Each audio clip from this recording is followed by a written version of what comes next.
रंजना देशमुख मराठी सिनेसृष्टीमध्ये एक काळ गाजवणारी अभिनेत्री म्हणजे रंजना देशमुख।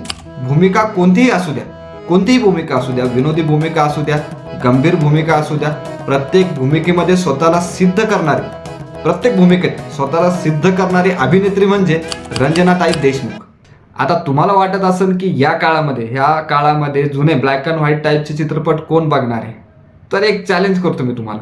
तुम्ही फक्त ताईंचा गंभीर भूमिकेमधला अरे संसार संसार हा चित्रपट आणि विनोदी भूमिकेमधला बिनकामाचा नवरा हे दोन चित्रपट एकदा बघाच। आताचे चित्रपट फिके पडतील, आताचे जे अभिनेते आहेत ते सुद्धा फिके पडतील असा हा चित्रपट आहे आणि अतिशय सुंदर असा अभिनय या चित्रपटामध्ये केलेला आहे। खरं सांगायचं झालं तर रंजनाताई यांनी मराठी सिनेसृष्टीचा पाया रचला। त्या जितक्या सहज रडवायच्या तितक्याच सहज हसवायच्या अतिशय सुंदर अशा अभिनेत्री म्हणजे रंजनाताई देशमुख। 1987 साली ताईंचा एक अपघात झाला। एका चित्रपटाच्या शूटिंगसाठी जात असताना ताईंचा हा अपघात झाला होता। हा अपघात एवढा मोठा होता की ताईंना स्वतःचे दोन्ही पाय गमावावे लागले होते। अतिशय भयानक असा हा अपघात होता। झुंजार या चित्रपटाच्या शूटिंगसाठी रंजनाताई ह्या मुंबईवरून बँगलोरला जात होत्या आणि त्याच दरम्यान त्यांचा हा मोठा अपघात झाला। या अपघातानंतर ताई स्वतःला सावरू शकल्या नाही, म्हणजे शेवटपर्यंत ताई स्वतःला सावरू शकलेल्या नाही। हा फार मोठा धक्का सर्वांसाठीच होता। अपघातानंतर ताईंनी एक नाटक सुद्धा केलं, एक शेवटचं नाटक ठरलं हे। त्यांना शेवटी फार त्रास सहन करावा लागला। अक्षरशः पलंगावरून बसून किंवा व्हीलचेअरवर बसून दिवस काढावे लागले। अतिशय जास्त त्रास त्यांना शेवटी झाला। आता त्या काळी अशी चर्चा सुद्धा रंगली की अशोक सराफ आणि रंजना देशमुख यांच्यामधील प्रेम प्रकरणाबद्दल बातमी पसरली, चर्चा सुद्धा रंगली। म्हणजे बातमी एवढी पसरली की दोघांनी गुपचूप साखरपुडा सुद्धा आवरलेला आहे अशी सुद्धा बातमी पसरली, माध्यमांमध्ये अशी सुद्धा बातमी पसरली। आता काही जणांना असं वाटतं की रंजनाताईंचा जो अपघात झाला त्यानंतर त्यांच्यातलं नातं संपलं। आता अशोक सराफ यांनी कधीही जाहीरपणे याविषयी बोललेलं नाहीये, कोणतीही चर्चा केलेली नाहीये।